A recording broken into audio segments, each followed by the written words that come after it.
Council agenda, Township of Parsippany-Troy Hills, regular Township Council meeting of September 15th, 2020. The introduction, posting of notice. Adequate notice of this meeting has been provided in accordance with the requirements of the Public Meetings Law by filing the notice in the office of the Township Clerk and by posting the meeting notice of the bulletin board at the Municipal Building on December 18th, 2019, where it has remained posted since that date. A legal notice appeared in the Daily Record and the New York Star Ledger on December 23rd, 2019, and forwarded by fax to other local newspapers and local radio stations on December 18th, 2019. No, council meetings are videotaped in the Internet Public Access Channel 21, 7 p.m. Sundays and Wednesdays, and also available for viewing at www.parsippany.net. At this time, I'm going to ask everyone to stand for the flag salute. And Mayor, since the flag is visible there, if you can please lead us in the flag salute. My honor. I pledge allegiance to the flag of the United States of America and to the republic for which it stands, one nation, under God, indivisible, with liberty and justice for all. Thank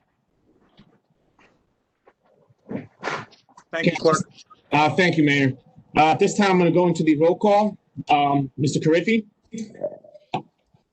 Here. Ms. Grignani? Here. Ms. McCarthy? Here. Ms. Peterson? Here. Mr. DePiero? Here. Okay, also present are Mayor Michael Soriano. We have Business Administrator Andrew Carr, CFO Ann Cucci, Township Attorney Jim Lott should be here in just a few minutes, and Township Clerk Colette Madden. At this time, Council President, we have a quorum. May I begin? Please. Thank you. Upcoming meetings, October 6, 2020 at 7 p.m. agenda meeting, and October 20th, 2020 at 7 p.m. regular meeting. Going to the approval of minutes, we have approval of minutes for the regular meeting of July 21st, 2020, the agenda meeting of August 11th, 2020, the regular meeting of August 18th, 2020. Can I please have a motion to approve? Make a motion. Second, Grignani. Motion made by Mr. Carriffy, seconded by Ms. Grignani. Roll call, Mr. Carriffy? Yes. Ms. Grignani? Yes. Ms. McCarthy? Yes. Ms. Peterson? Yes. Mr. DePiero? Yes. Okay, motion passes. At this time, I'd like to go to our presentations and reports. Mayor? Thank you, Clerk. And I would like to start off by acknowledging that today is the 1-year anniversary of the passing of our departed and beloved Mayor Mimi Letts. And I would like to ask the council members and everyone watching if they could just join me in a moment of silence as we remember Mayor Letts and everything she did for this town.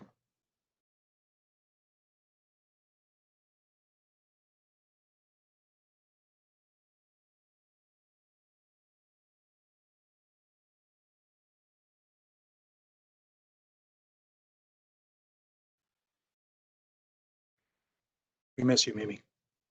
Okay, thank you, everyone. I hate to start off on such a somber note, but you know, Mimi meant a lot to everyone here that I've met and talked to on council. Didn't matter which party they were in, and I felt it was important we recognize that. And if you go to the township's website or on our Facebook page, there is a little memorial. Picture memorial that was put together by the township. You might find it comforting in some way. Okay, but however, it's not all somber news. I would just, as part of my report, I'd like to acknowledge, before I get into it, this Thursday is the wedding anniversary of Michael DiPiero and his lovely wife, Dee DiPiero. So, Michael, congratulations. Thank you, Mayor. I appreciate that. Okay, what has it been, like 5 or 10 years? Time goes by quickly, very quickly. Yes, it does. They say, Michael, time flies by when you're having fun. So God bless you and your wife. Thank you very much. Okay. And just Real quick, I just want to read this proclamation into the record. On September 17th to the 23rd is Constitution Week. I'd like to read this proclamation. Whereas September 17th, 2020 marks the 233rd anniversary of the drafting of the Constitution of the United States of America by the Constitutional Convention.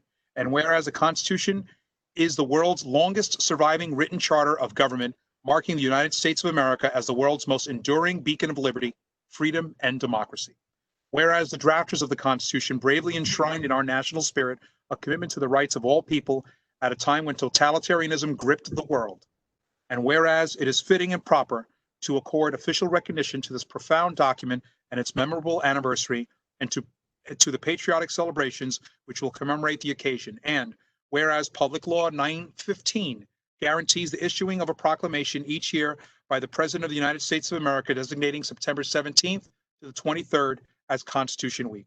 Now, therefore, I, Michael Soriano, Mayor of the Township of Parsippany-Troy Hills, do hereby proclaim September 17th through the 23rd as Constitution Week, and ask our citizens to reaffirm the ideals the framers of the Constitution had in 1787 by vigilantly protecting the freedoms guaranteed to us through this guardian of our liberties, remembering that lost rights can never be regained.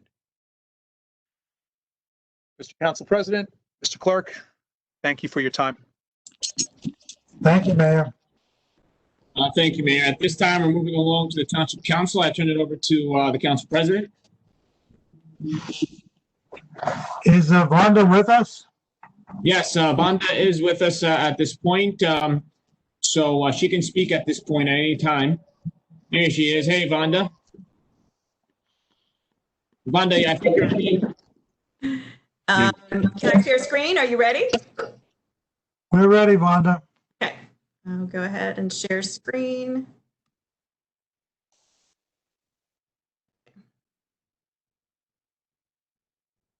Okay. Okay, can you let me know if you see that? We see it. You see it. Okay, well, I'll get started then. So this is I think this is my 7th time to do this annual presentation, and every time it's a little different. It's very different. So it's nice to see all of you in whatever format it takes place in. So I'll move this right along and start with where I usually start. Okay, the screen is not moving. Let's see if I can get it to move. There we go. The museum was started as Craftsman Farms, and it started in the early 20th century. It was Gustav Stickley's utopian farm and community. Here's a picture of it from the late 80s when the township purchased the property. It was owned by the Stickley family for a few years, and then by a family named Farney for 3 generations. Then the property was threatened with development, and the township used open space funds to purchase the property. They formed a partnership with the Stickley Museum at Craftsman Farms, which was then known as the Craftsman Farms Foundation. And the next year, it was designated a National Historic Landmark. Over the next 5 to 10 years, there was a series of agreements that eventually became a 30-year operating agreement and lease, which is really what governs our partnership, our public-private partnership today. We're about 2/3 the way through this agreement and lease. I think it ends on 2031. So we have a few more years of that. Ever since 1989, the museum has been responsible for the daily operation of the site, ensuring its preservation and also its interpretation. Just a reminder about what the site, how many buildings it contains. It was originally 650 acres with 12 buildings. Today, it is 30 acres with 9 original buildings. And this is an historic map. So to be able to get your bearings, you can see Mount Pleasant Avenue, which is Route 10 today. The parking lot today was an orchard in Stickley's time. And the heart of the property is really this section where the log house is located and the annex, which is connected to it. There are 3 cottages on the property, North, South, and White Cottage. There is an original garage on the edge of the parking lot. And then this is what the buildings look like today. I'm going to come back to the annex building and this garage building in a little bit. The farm buildings are on the other side of the property. They were purchased a few years after that 1989 purchase. And there's the horse barn, the milk house, and the dairy barn, which you can see some of the ruins of the dairy barn, which burned in the 1970s from Route 10 East, and the caretaker cottage, which is not photographed here, but here's everything else. We are currently between caretakers, and it's a private residence, so I didn't include it here.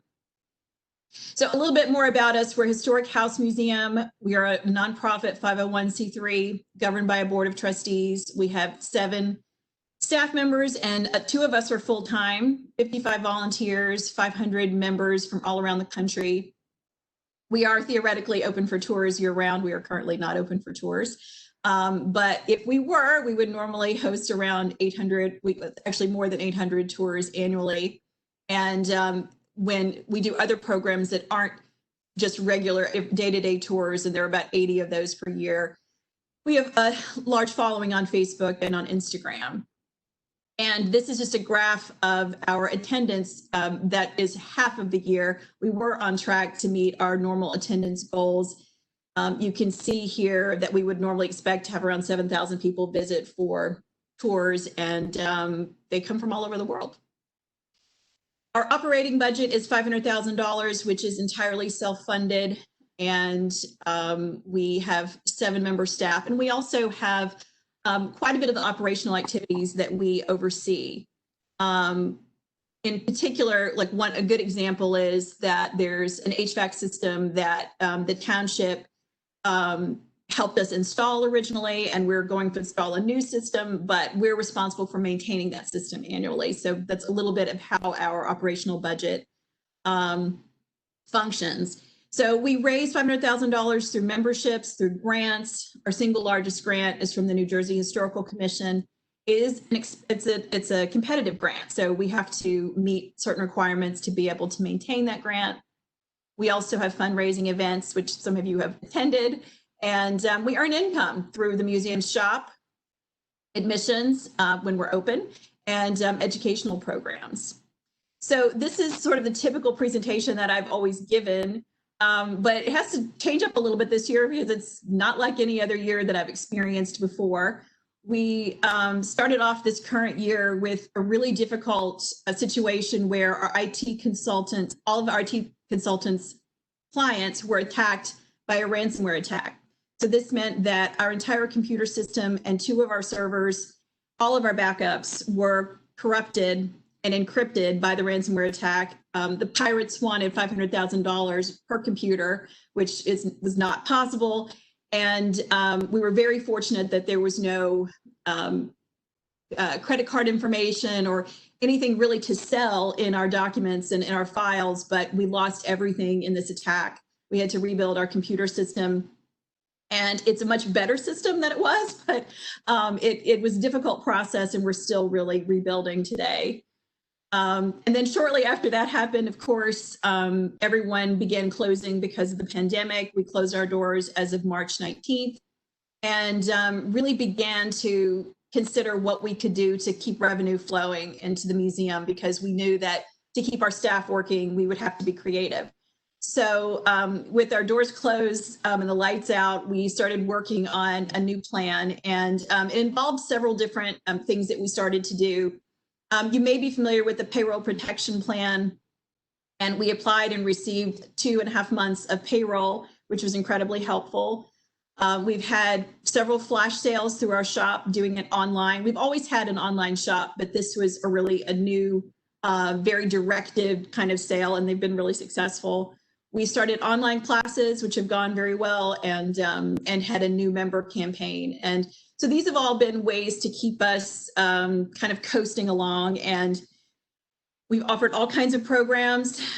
People from all over the country have attended. We have averaged around 70 people per program, and most of them are paid events. And there's another map here. You can see all the different areas that people come from who attend these classes. So we got to mid-year, and we're kind of ready to ride this out, hoping that this programs that we were doing would get us through this difficult year. And then on August 4th, like so many people, we were hit really hard by the tropical storm that came through Morris County. The tree that's in this landscape picture here was a healthy tulip poplar tree, was uprooted in the storm and came down on this building that is we normally call the annex. The lower level of the building is the original Stickley part. And this tree came down and just really demolished the building. It came down, brought down the electrical wires. And when the electrical wires came down, it made the sprinkler system misfire, and the sprinkler system began gushing water into the building. By the time we arrived, there were several inches of water in the building and in the basement. And I have to say, I have this photograph. I can't even believe I had the presence of mind to take it, but the Tabor Fire Department was incredibly helpful. And also the building department, Joe Janarone, and several members of his team showed up. I don't even know how they got there so quickly, helped us stop the sprinklers, get the water pumped out. It would have been a much bigger disaster if we hadn't had such immediate help. And that was really, really critical. So I wanted to make sure you knew that. Jimmy Walsh and his Parks Department came out as soon as they could. Of course, they had their hands full over the next several weeks with getting debris cleared all over the county. But we just had a lot of help from the different departments in the township. So once the tree was removed, this is what the building looked like. The sprinkler damage was really a 1-2 punch. There was really no coming back from that. So over the next few weeks, we've been beginning the recovery process. The township's insurance covers the buildings themselves. So the township is responsible for insurance on the buildings. Our insurance covers the contents. So we've been making insurance claims. The township's insurance has been very receptive to helping us. You can see here that the log house is running on a generator still. We had some delays with getting the electrical back up and running. The upper portion of the building has been completely removed and was not salvageable. But the lower section, which is the most historic, was largely undamaged, which is really remarkable considering as big as the tree was that came down on the building. So we are in the beginning stages of an all new building project that was completely unanticipated, and are doing the best we can with it. It will be a whole new challenge for us to take on, but it is something we're really committed to. So we've begun working with our architects and the insurance company on a new plan. So before ending, I didn't want to end on a sad note about the tree falling. I did want to talk about a project we're really happy about that we did in partnership with the township. And many of you who are in this meeting were a part of this process for the past 5 years. We worked on a plan to help us be able to expand some of our services into the township and be able to expand our offices, our storage, our program space. It started with a couple of feasibility studies, one that the museum paid for and one that the township paid for. And we launched a plan. You can see the drawings here for this new building at Craftsman Farms. And before I show you the building, I just wanted to say a note about the budget. As I said, we really spent every year for 5 years. I came to the council and talked about this project and found the council was really receptive to helping us and offered early on key support of $1.75 million. Then with that support, were able to go out and raise $885,000. We thought the project would fall in between 2.5 and 2.8 million. And it really has landed right at about 2.6 million. It'll probably be a squeaker, but we're very close to the end. And I'm proud to say that the budget is on track, and we expect that we will not have much money left over, but we should not go over budget. So I'm very pleased about that. Just as a reminder, the two photos on the left are what the building looked like prior to construction. The lower level was an original Stickley garage. That building, you can see the original Stickley era building on the right, the upper right. The lower right is what the building looked like in 1950 when a fire destroyed the upper level. So the family that lived there at the time rebuilt the upper floors as a couple of apartments, and they kind of built them quickly. When the foundation took over years later, it became our offices. So we were really looking to expand this building and to honor the original building and what it looked like. So here is what the building looks like today. As I said, we're very near completion. We are in the final stages of it. The pandemic slowed down our ability to move in a little bit, but we're close, and we're planning to have a grand opening virtually in October during our upcoming gala. This is the back entry of the building. The lower right area is when I mentioned before that we knew that the township was in need of meeting space around the area of Route 10 because the libraries are always full and need more places for people to meet. So we are behind on this plan because we're behind moving into it, but this is what the conference room space looks like. We were able to get a really incredible deal on the Stickley furniture from the Stickley company. And so as we get moved in, we'll establish policies and be able to, in the coming year, allow people to rent this space. So we're very pleased about that. In closing, I just wanted to mention that we had come last year and asked for help with some parking lot improvements. And I can report that we were able to wrap into this project some of the ADA accessibility requests. We were able to just wrap those into this project, which is great. The township has been helping us with signage on Route 10. This is a very long process, requires a lot of getting through a lot of red tape. So that's still in process. We were able to request a grant from the New Jersey Historic Trust for signage and received $43,000 for that. We're still looking to pave and stripe, especially the upper parking lot. And that is something that I have talked to the township engineer about. It's something that we do want to do, and it will help us when we rent out the space. We really need a better parking lot for people coming to rent the space, and additional lighting is also needed as well. I mentioned before the HVAC system, it came last year and asked for help replacing this system. It's very old and it's costly to maintain, and the coolant is going to be phased out. So that is in the capital budget, and we thank you for that. And we'll be, as soon as we can get going with it, start getting some estimates on that, and talking to Mike Hardy about, I think it will have to go out to bid. So we'll talk to him about doing that and hope to get that started as soon as we can.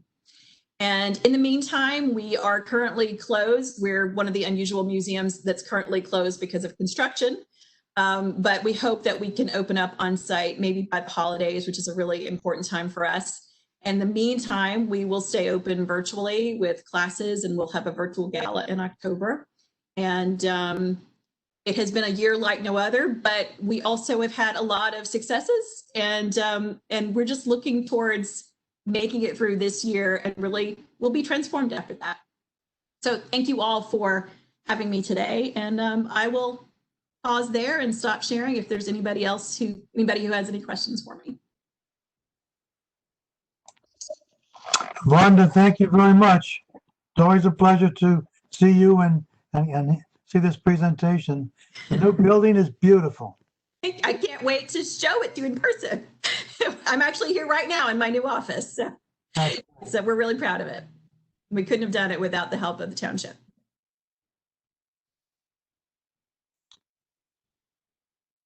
Well, we should also thank Parks and Forestry and Joe Generone for reacting so quickly when you in a time of need. Yeah, they I called them. I mean, it was the next call after we got the alarm call came in, and the traffic was crazy. I don't know how they got here, but they got here right away, and it was a crazy 45 minutes, but the damage could have been much worse. We're very grateful to them. Accolades to them. Yes. Council President, do you think at this time, given the great presentation that Vonda did, should we open it up to the public for any questions they may have about the presentation? Well, just one more thing. I was going to ask Vonda about the gala. What's happening with the gala?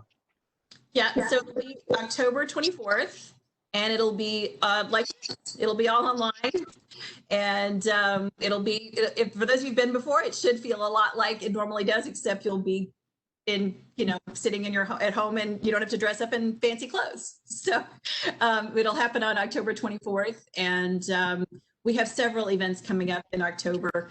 It's traditionally our fundraising month, so it's really important. We hope that we can bounce back. Okay, thank you. All right. Okay, so let's start open to the public. All right. So at this time, I just want to say to the public, we just had a presentation here on Craftsman Farms. Vonda, thank you very much. if the public has any questions specifically for Vonda about Craftsman Farms, and only for that, as there is a public portion reserved for the public to speak on any matter, you can raise your hand now, again, specifically for any questions related to Craftsman Farms. I'm going to go ahead and look and see if we have any hands. If we don't, we'll then close it up. Okay, I don't see any hands. So, Vonda, thank you so much. We appreciate your time as always. Thank you. Okay, Council President, anything else? No, thank you, Vonda. See you soon. All right, moving along to the Township Attorney.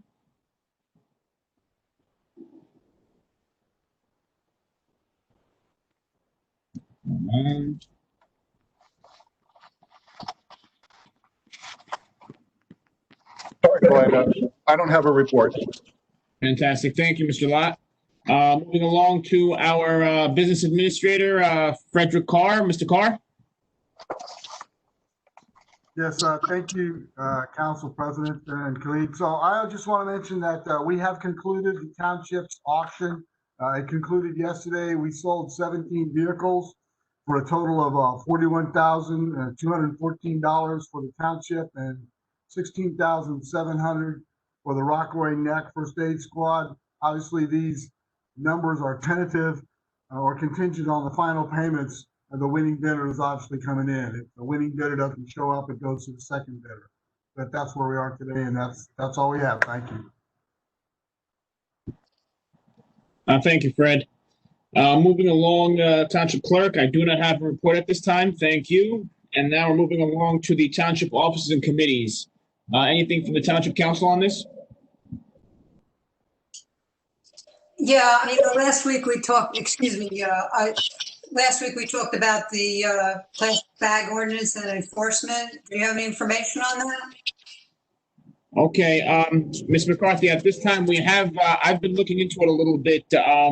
It appears that initially it was canceled because of the whole COVID-19 and the CDC guidelines, but we're still looking into the matter to see exactly why it's not being enforced in some places and others. But I can turn it over to the Council President at this time to see if he wants to comment or if he would like to designate it to any other department. No, I'm still waiting for reports from what the CDC is recommending for all of the shopping centers and stores. Well, what does the CDC actually recommend? I haven't seen anything. If I could, anybody check their website, or do you have information? Does the town have information from the CDC?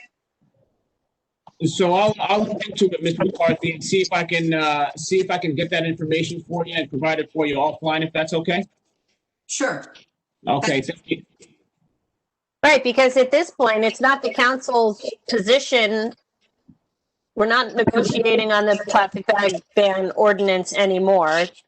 Now it needs to be followed and enforced as written, barring some other information. So my understanding of the science is that there is no greater risk to using reusable bags over single-use plastic bags, and single-use plastic bags remain the environmental catastrophe that they have been that initiated this work in the first place. I thought the information didn't come from the CDC. I thought it came from the Food Council that was countered by ANJAC. But, that in fact, the plastic bags were handled by more people in the process. So, so if you could get information on that and we could confirm that information, I'd appreciate it. Thank you. The present situation is the cashiers at the food stores will not handle your personal cloth bags. They don't know where they've been. So if you bring your cloth bags there, you have to pack them yourselves. They're not touching your cloth bags at this point in time. Yeah, there have been stores. A lot of stores around town do have signs up indicating that the outside bags are not allowed into the stores right now. And I have seen that around quite a few stores, and I don't know if legally we can force them to enforce that. That would be a question for our township attorney, I believe. And perhaps it's our health department that we need to have weigh in on this as well. Right. You know, I don't know that there's been any information that reusable bags are an issue, or that's just an excuse for the stores to continue to use their plastic bag inventory. So I think it's something we need to look into. Okay.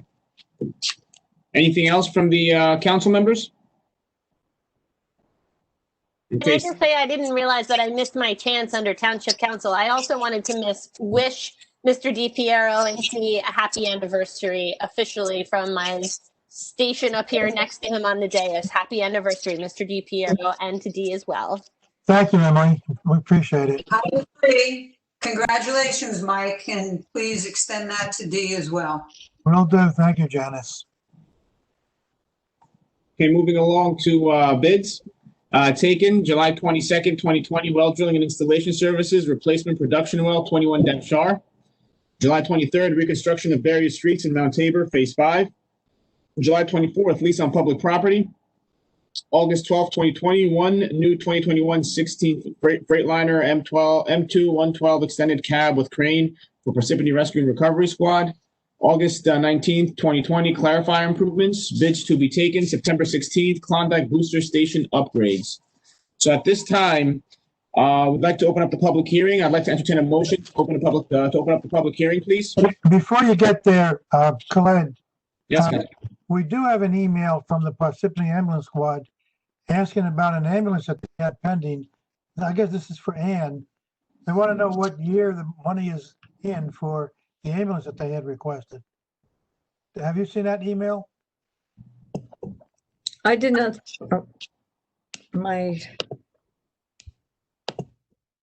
I can't get unmuted.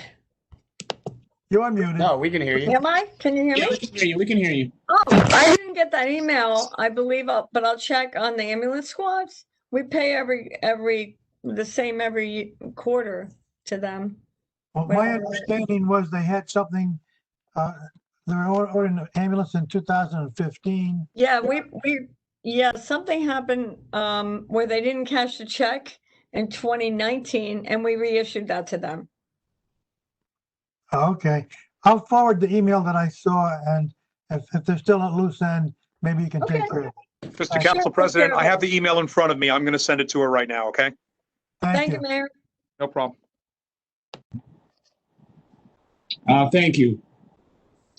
Moving along to the public hearing, I'd like to entertain a motion to open up the public hearing, please. Make a motion. Second, Grignani. Motion made by Mr. Carriffy, seconded by Ms. Grignani. Roll call, Mr. Carriffy, Yes. Ms. Grignani, Yes. Ms. McCarthy, Yes. Ms. Peterson, Yes. and Mr. DiPiero.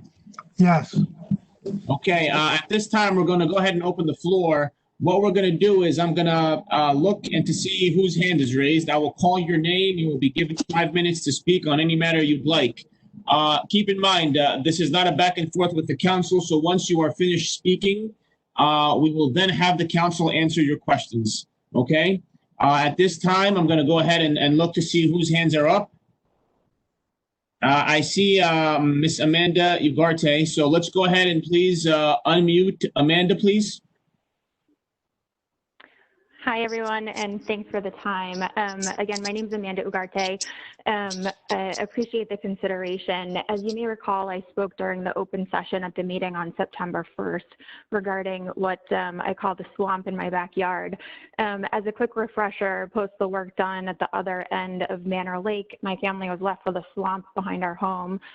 This swamp was not there when we bought our home 7 years ago and is a direct result of the work that was done by the town to clear and dredge Manor Lake. Again, my specific problem is twofold. One, safety. I have 2 young children children, ages 3 and 7, that I cannot allow to play in the backyard. And 2, property value. The private kind of tree-laden land that we bought into is now a dead tree stump-laden wasteland. I had requested the ability to put up a fence on what is technically town property to put a Band-Aid on the problem. And to be clear, my husband and I, were going to pay for that out of our own pocket. This request was denied in a letter that I received earlier this week that I believe this body was blind copied on. I have tried to follow up privately to no avail, so I thought that this forum was as good as any to shine a spotlight.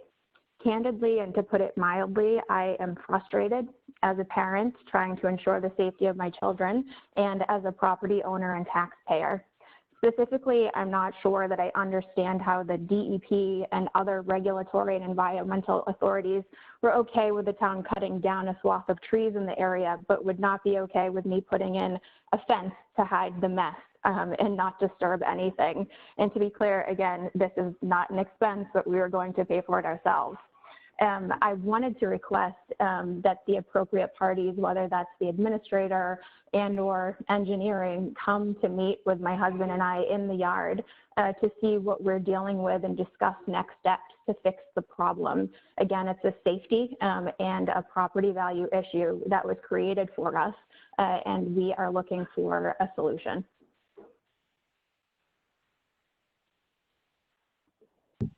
Anything else, Amanda? No, that's it. You know, I appreciate the consideration of this group and, you know, a few of you who have spoken with me about it. So, you know, we're just looking to solve the problem. We're trying to be reasonable. We have been patient, but, you know, we're frustrated at this point and looking to the town to clean up a mess that was left for us. Thank you. Now turn it over to you, Council President. Well, I'll ask the administration if it's possible to have someone from the engineering department and someone from Parks and Forestry meet with Amanda and her husband on the property and see what could be done to help them.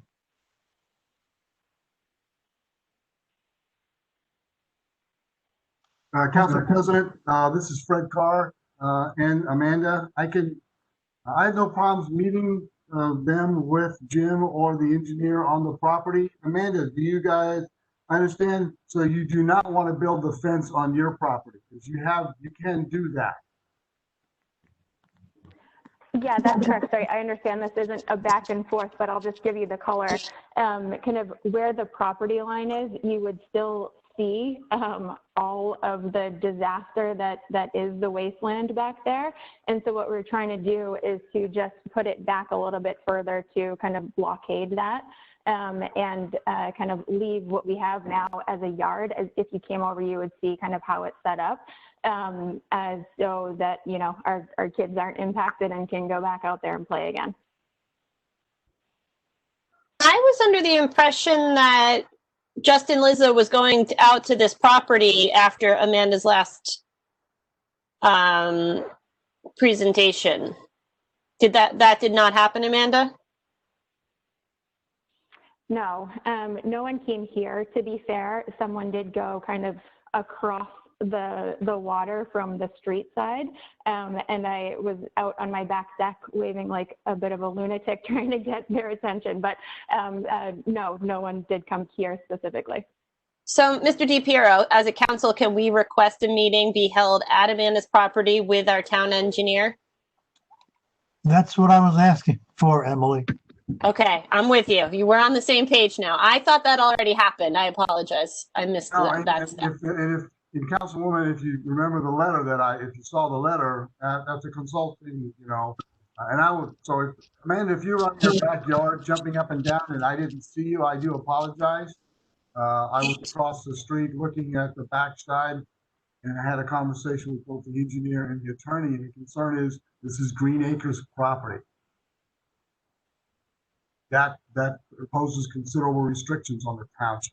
But we can understand Amanda's frustration that the green area's acres property was leveled and not left in the condition that it was when it was labeled Green Acres property. So perhaps reevaluating whether or not we need to stick that stringently to something where all the trees were cut down would be in order. Well, if I may, Council President, I just don't understand how we made the decision to clear the property, not taking into consideration the impact on this property. There must be some drainage or some engineering drainage project that can help. I mean, this is also a safety issue. And I think that we need to discuss this and have the engineer look at it again, but just doesn't seem fair. As I recollect, when this was in the discussion stages, the township had discussed and had planned to remediate the township's property after they finished the dam and plant shrubbery there that's conducive to wetlands type that does not require very much maintenance. We'll plant shrubbery there that would remediate the problem. That was never done.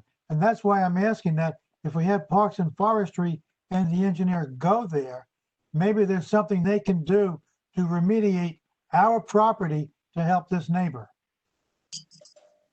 There has to be something that they can do to fix this. Council President? Yes. So I think we need to separate the engineering issues from the legal issues. As the administrator indicated, I think that we probably do need to circle back and speak to engineering about the dam project. My understanding was that dam project is now complete, and that dam project was constructed in accordance with the DEP approval that was obtained for the project, and that approval process was actually quite lengthy, and the project was a large project for the township. There are other legal issues that restrict our ability to just convey property to adjacent owners because the property is subject to a green acres restriction. I'm not asking for that. But Council, the homeowner's request was that we give an easement to her. We cannot do that without green acres approval. All right, let's get past that issue, okay? Past that issue, there was a phase 1 and a phase 2 to this project. Phase Correct. 1 was to complete the dam. You're addressing that. That was completed. Phase 2 was to remediate the township's property. That has not been done. As I said earlier, I think we need to separate the engineering issues from the legal issues. And as I said earlier, I think we should go back and speak to engineering. My conversation with the administrator and the engineer was that all of the work associated with the Manor Lake Dam project has been completed. If that's not the case, we can verify that. The dam project is completed. We can get off of that discussion. The dam project was completed. But after the dam project was completed, the township was going back there to remediate the property, the township property, with proper shrubbery conducive to wetlands that does not need maintenance. That's the portion that I am addressing now. Okay, again, my understanding is that phase of the project's also been complete, but we'll check with engineering on that. I have a question. If that work was completed, is there some additional work that we can do to try to remediate this issue? I have to defer to engineering on that. Okay. I think that's something that we need to look into as well. If that had been completed, is there any additional things we can do to help these people that live there and what this is doing to their property? I mean, I think that's the next step. What can we do? It's not what we can't do, it's what can we do to help? Exactly. Okay, thank you, Amanda, and thank you, Council Administration, for the discussion. At this time, We don't have a resolution yet. Is the administration going to form a meeting and go out there and look at the property? So, Council President, yes. Thank you. So the answer is yes. So there are two issues. We have the dam issue that you were talking about previously, that is complete.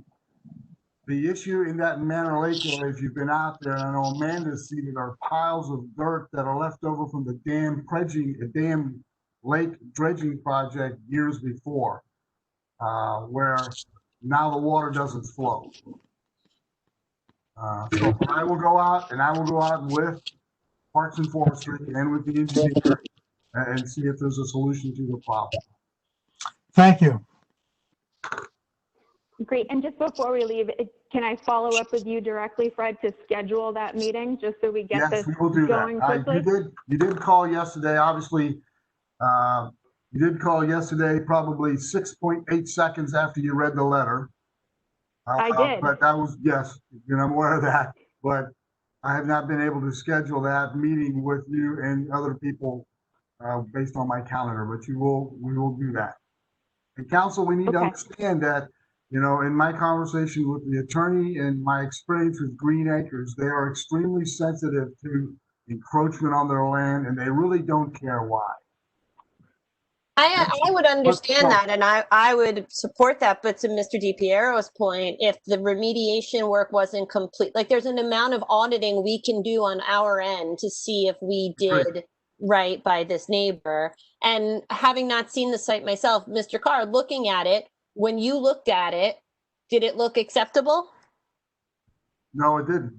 So the flow, the water flow was changed by the dam dredging project.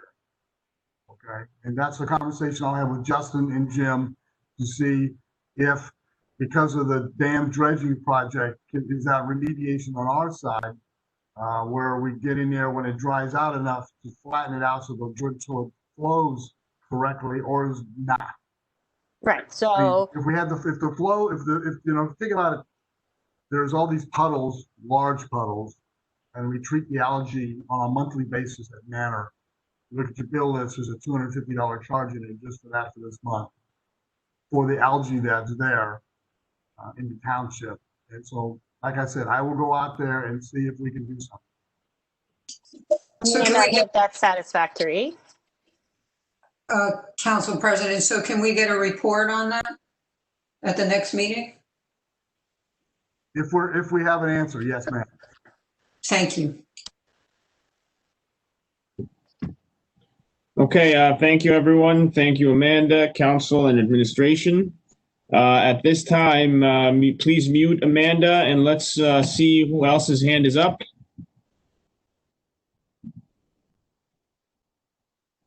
Okay, got Nick Homiak. Let's please unmute Mr. Homiak. Nick, you there? Yes, you hear me? Yeah, we can hear you, Nick. All right, great.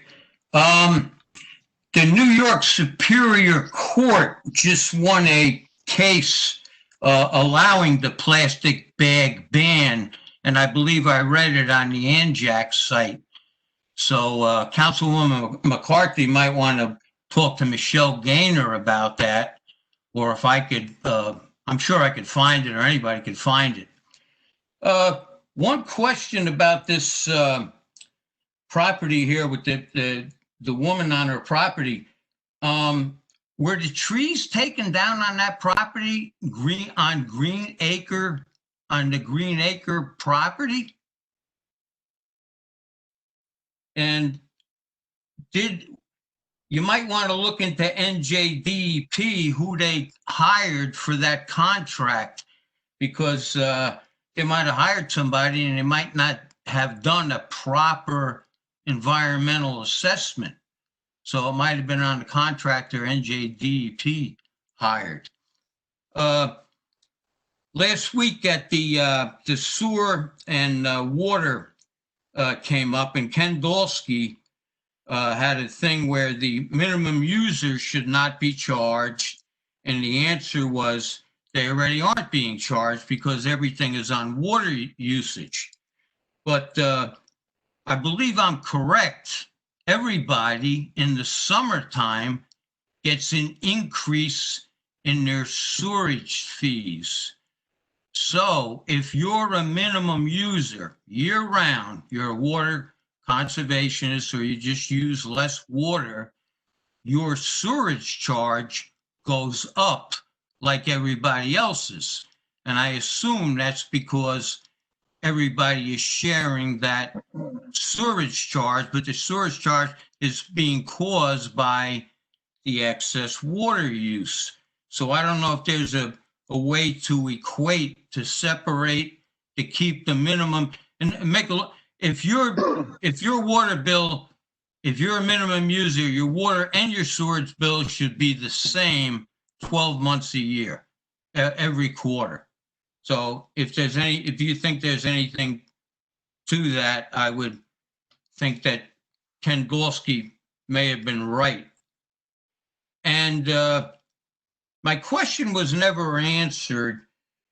Due to these 3 dysfunctional wells, have we been relying more on Jersey City or Morris County municipal water sources? And because of the public housing, will we have to rely more of them in the future? And they are a private water source, so we may incur another cost that they may put on us for usage. So I never had the answer to that question. Are we using the Jersey City and Morris County Municipal more because of these 3 wells? And I would really like that answered. And if I have any time left. You got 45 seconds, Nick. 45 seconds. Okay, I'll skip it. I'll send it in an email. All right. Thank you, Nick. Go ahead, Mayor. Say again.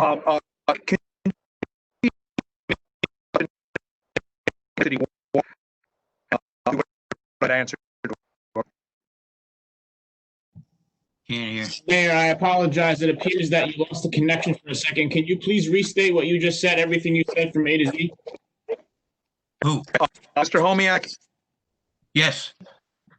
A question related to New Jersey's water, okay?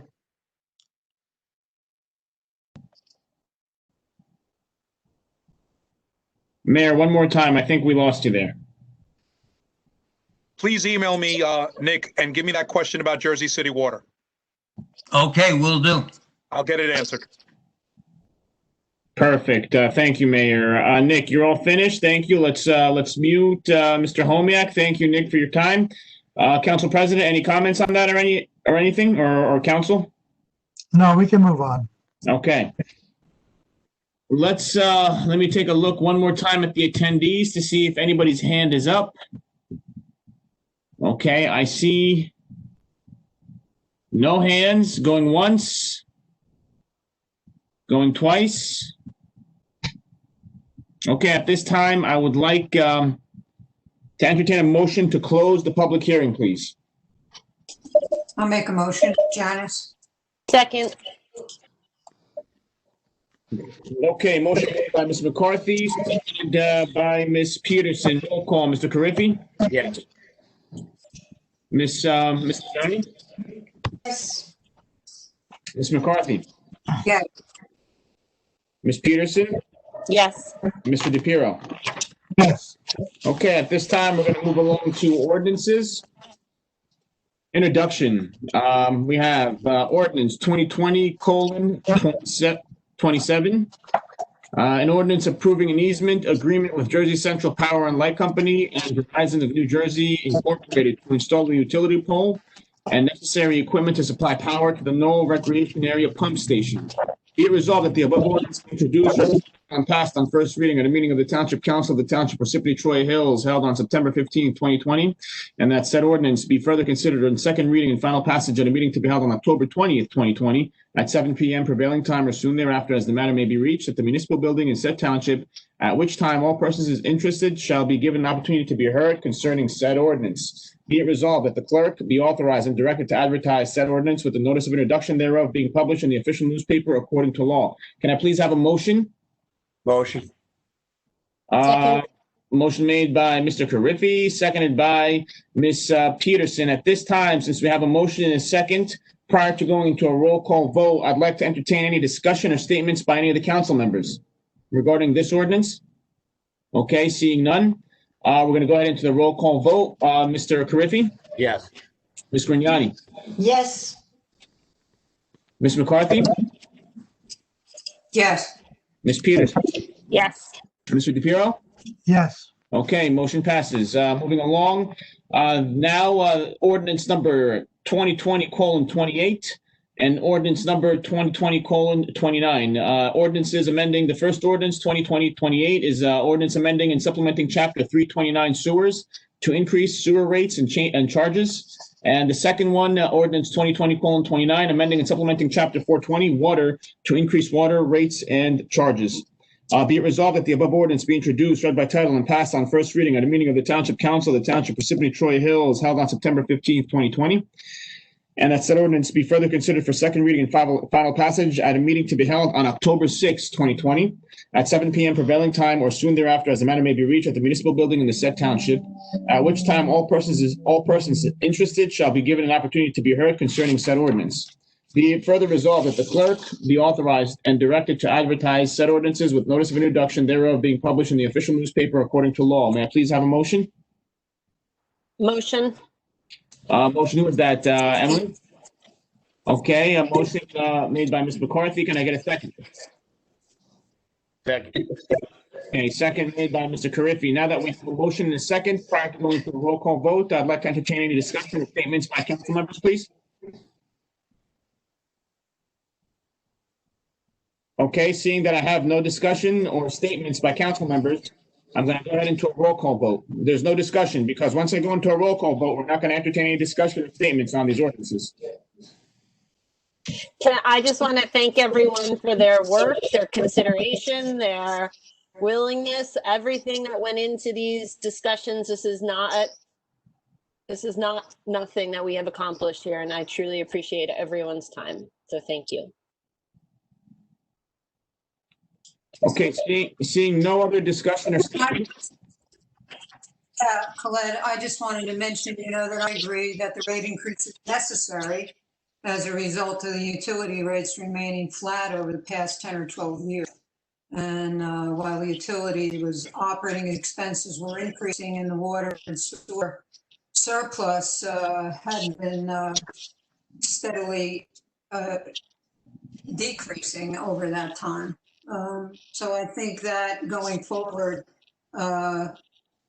we need to, it's incumbent, I think, on the administration and the council to evaluate the water and sewer revenue each year and ensure that the utility operations are properly funded and the debt needs to be limited. And we may have to look at that again next year to ensure that it's being properly funded. Thank you, Ms. McCarthy. Any other statements or discussion from council members? Okay, seeing none, I'm going to go ahead and go into a roll call vote now. Mr. Carriffy? Yes. Ms. Grignani? Yes. Ms. McCarthy? Yes. Ms. Peterson? Yes. And Mr. DePiero? yes, Okay, thank you, everyone. Moving along, second reading and public hearing, we have none.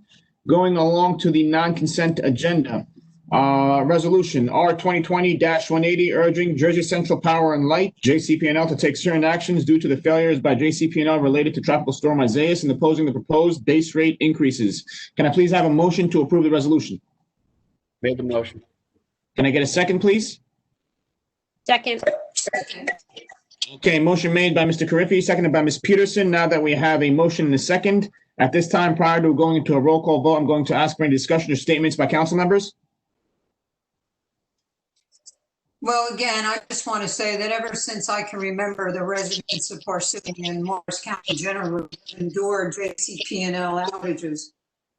And I think what the solution does is it calls for reimbursement for costs that were incurred by the residents, mainly related to food and medicine.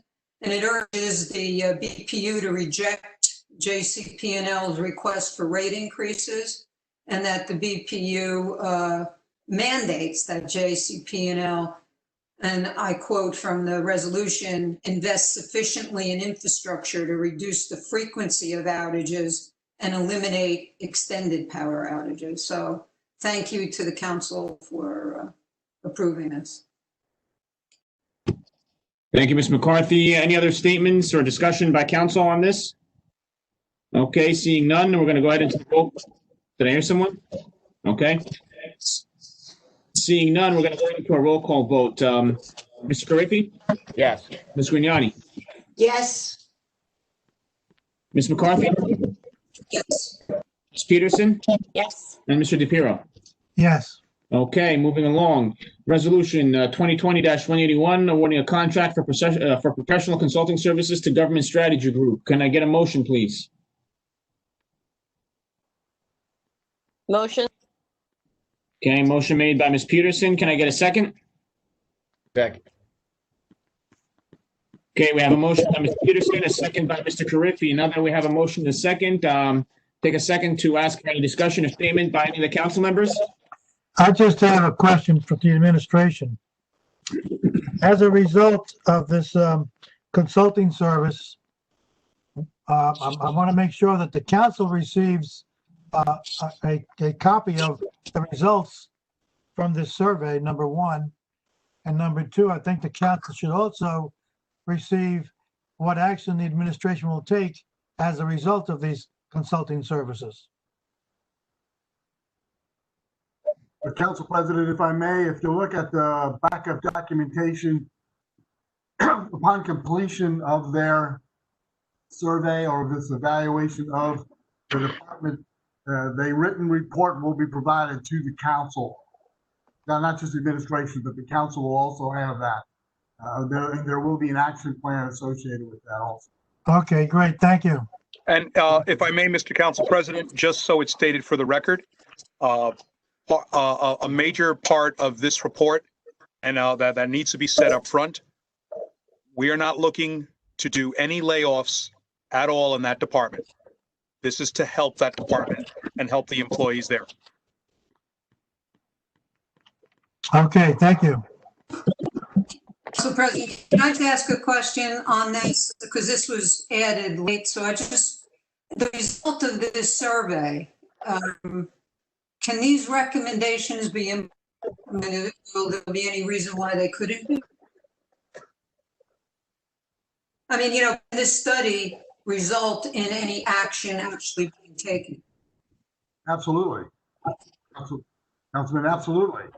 Absolutely. I mean, the reason, the practical person is bringing in somebody from the outside is to get a fresh set of eyes and a different perspective, a clean look.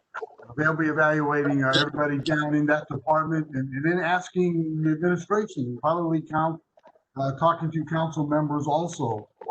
As you'll see their request for their proposal that they provided, they'll be asking a lot of questions to get the input of the governing body, mayor and the council and the administration and myself and the employees down there to try to see what either large things or small things we need to do to make it better. My only reason to ask that question, because doesn't the state have some input into what actions, what's done in that department? Yes, that's correct. That's correct. So the two stuff that are separate parties down there. So under the Uniform Construction Code, those are specifically delineated by state statute. Those are the plumbing inspectors and the fire service guys.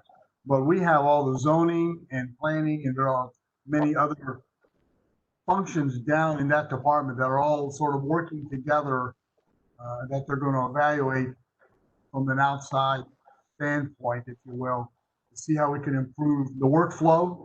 I mean, we've all heard the concerns from the residents. Obviously, I have in the month I've been here about how it takes a long time to get your permits. Why? I call the office and no one's there. No one picks up the phone. No one picks up the answer. It's taking a long time to get my permit. So these are all valid questions that we're asking this person or this company to come in and look at outside of my opinion or someone else's opinion and help us work through these problems. Thank you. go ahead, Janice. I'm sorry. Go ahead. I just said thank you, Loretta. So As far as some of the offices possibly not answering phones, we just have gone through many months of not being opened. And I think they are doing their best to to try to get these permits. I myself had to wait for a final on something that we did in our home. So I'm hoping everything will be analyzed, and if problems have occurred, are occurring, that we can come to some sort of a solution.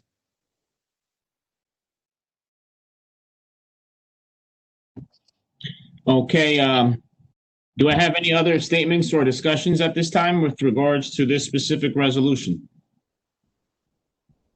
I just want to add that, like Loretta said, with the pandemic and the office being closed, I'm sure when they first got back in there, they were probably overwhelmed with a lot of paperwork and permit requests and different work and stuff like that, inspections that needed to be done. So I'm sure, I'm sure that those people are doing the best that they can.